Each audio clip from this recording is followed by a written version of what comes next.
Sean O'Malley looking likely to rematch Merab, right? And we just got the Sandhagen announcement too. I'm kind of curious how that matchmaking came to be. Was the idea always, I don't think the O'Malley one is officially yet, right? But we're leaning towards that. How did we get there with so many different options, I think, for Sean O'Malley, especially with him, so many options? How did the Bantamweight division shake? They want to fight each other. I think people want to see it. Do people really want to see Merab versus O'Malley again? Do you know which fight is a lot more exciting? Sean O'Malley versus Corey Sandhagen. That fight is insane. Or Sean O'Malley versus Peter Yan again. Merab versus Pantoja is an exciting fight. And it's another undeserved title shot. Another undeserved title shot after 2024. Bro, most of the title shots in 2024 seem like they were with undeserved title challengers. What is this? It honestly hurts the sport. What do the rankings mean anymore? What do the titles mean anymore? At this point, the championship is just a marketing tool. It doesn't even mean anything when you have undeserved title challengers. O'Malley just lost his belt. He has probably less ranked wins than anyone in the top 10. He has only 3 total ranked wins in his entire career. He didn't even come close to beating everybody. He only had 1 title defense. Is it that he's a superstar, or they're trying to push him as a superstar, which doesn't work? Does O'Malley have some star power? Yeah, of course. But this unrelentless push to make him the next Conor McGregor just won't work like that. He's not Conor. He doesn't have that superstar personality or that kind of quality to him. He just lost his belt, so even competitively, he can't be a superstar, right? If he doesn't have the personality of Conor or brings an existing fan base into the sport like Brock Lesnar did, or he's not as competitively dominant as Khabib or Ronda Rousey were, he's not going to become a superstar like that. Like, where is it going to come from? He's not great on the mic. He just lost his belt. He's barely beat anybody in the rankings. It's not to knock on Sean O'Malley, but when he's getting shoved in everyone's face, bro, he's a good fighter. He's a top-ranked fighter. He's a former champion. He has good skills. He's a very good striker. That's it. He's not like anything special, different than the other fighters in the weight class. He fits in with a lot of these other guys. Like, he fits in with the Corey Sandhagens, with the Peter Yans. Like, he's amongst these guys. He's not like something extraordinary compared to them. He has a colorful outfit and crazy hair, but that's pretty much it. That's like the only unique thing about Sean O'Malley.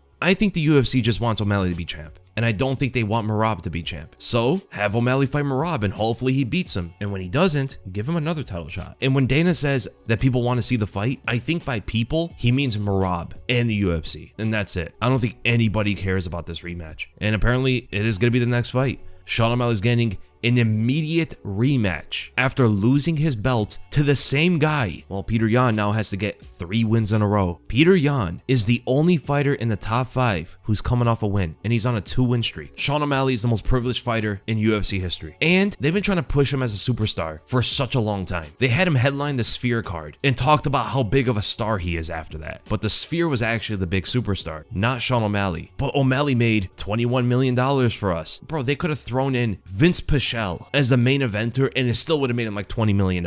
The Sphere was the big superstar of that card, not O'Malley. Actually, the fighter I hear the most that the fans want is Alexander Pantoja. I think people want to see the super fight between them two over Sean O'Malley. Maybe the casual fans want to see O'Malley again, but they always want to see O'Malley get a title shot. So is it because the casual fans want this fight that you give O'Malley infinite title shots? When does he have to get a non-title win to get his title shot? Because look how crazy this is. O'Malley has defeated only 3 ranked fighters in his entire career. 2 of those were in title fights, and the first one was his only ranked win before he ever fought for the title. He had only beaten 1 ranked fighter to get a title shot, and most people think he lost on the scorecards against Peter Yan. He beat no one else in the whole top 15 when he came up to fight for the belt the first time. Then he beat Aljo and Chito, loses his belt, and gets an immediate title shot. And it's nothing against O'Malley, right? It's the matchmaking. O'Malley should take this fight. O'Malley should take the biggest fights in his career. He should take the championship fights. He should be happy. But it hurts the sport. How many ranked fighters did Islam Makhachev have to beat? Or Max Holloway on his way up? Or Aljamain Sterling? O'Malley had to beat less ranked fighters than all those guys, and he doesn't even need to win a non-title fight. He gets an immediate rematch against the same guy he lost his belt to, while only having 1 title defense,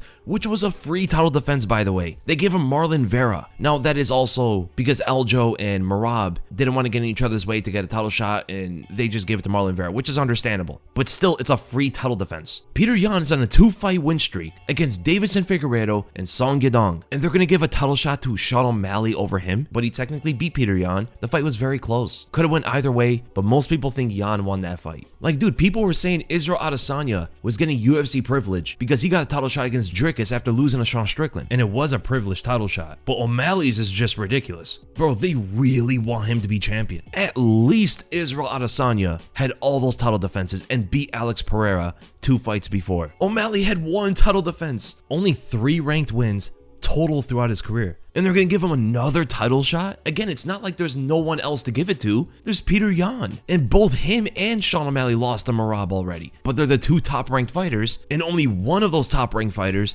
is coming off a win. Peter Yan's coming off 2 wins. O'Malley's coming off a loss. O'Malley, Umar, Corey, and Figueiredo all are coming off losses. The only top 5 fighter who's coming off a win is Peter Yan, and it's a 2-win streak. And both of those are in the top 10. One of them against Figueiredo, who is in the top 5 right now. Like, if there's any fighter who deserves a title shot in the bantamweight division, not including Pantoja, because that is the fight to make, I think. Have the super fight between Merab and Pantoja, because both these guys have essentially beat everybody there is to beat at the moment. But if you do give the title shot to any of the bantamweights, it's Peter Yan. O'Malley has star power. Okay, maybe, but for some reason, the UFC wants to push O'Malley as some big superstar. But why is the UFC wanting another big superstar? Why do they want O'Malley to be that superstar? Well, an interesting thing about the sport when it comes to superstars is that the last superstar has not been replaced. The last superstar was Khabib, and not a star since has been on that level. But Khabib was a replacement of another superstar all the way back to the late 2000s. The first real superstar of the UFC that brought in all the casual fans was Brock Lesnar. Brock Lesnar was eventually replaced with Ronda Rousey, who came like a few years later. And at the same time, Conor McGregor came. He carried the casual fans of the sport for a while. Then there was Khabib. After Khabib retired, no one was able to fill in that void. COVID held the casual fans for a while, but now that the COVID era is over, we're post-COVID era, there's no superstar. There are some stars like Israel Adesanya,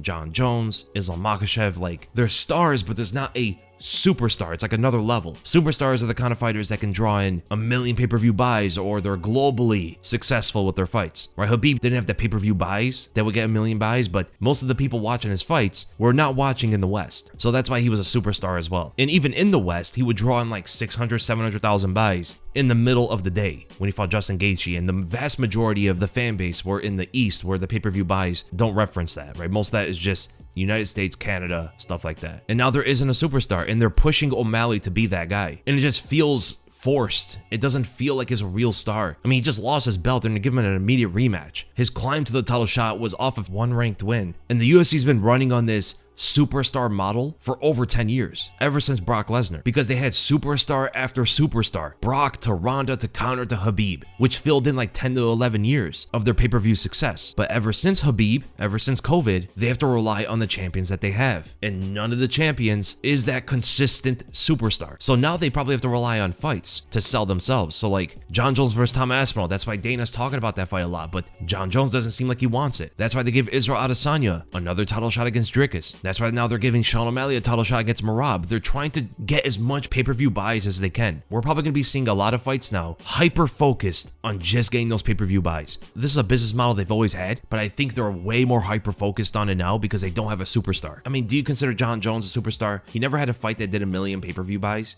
Even the Daniel Cormier fight didn't, which was big, but he wasn't consistently bringing in a lot of buys. Some of his fights would do 500,000, 600,000, and he's American. His fan base is in America, and that was like his average, 500 to 700,000 buys, which I don't think makes him a superstar. Once you're getting into like the 1 million pay-per-view buys like Conor, Ronda, and Brock did, that makes you a superstar. Khabib is slightly different because most of his audience is in Russia or the Middle East, where they don't have the same kind of pay-per-view model. But that's why they brought Khabib to the Middle East, and they're doing the same thing with Islam because they don't draw as much in the United States as they do over there. And they also cater their pay-per-views to the time of the Middle Eastern country because that's where the majority of their fan base is. That's where they're getting most of their viewers, and they're getting most of their money from when specifically Khabib and Islam are fighting. They could have match made this a completely different way. They could have had Sean O'Malley versus Corey Sandhagen. That's the fight the hardcore fans all want. Have O'Malley versus Corey, but it seems like that fight is never going to happen. O'Malley's getting all of these big fights, top-ranked fights, no matter if he wins or loses. Corey Sandhagen, he lost a few times, and maybe he's not going to be a top-ranked fighter anymore, even though that's a fight that so many of the hardcore fans want. So with that fight, they could do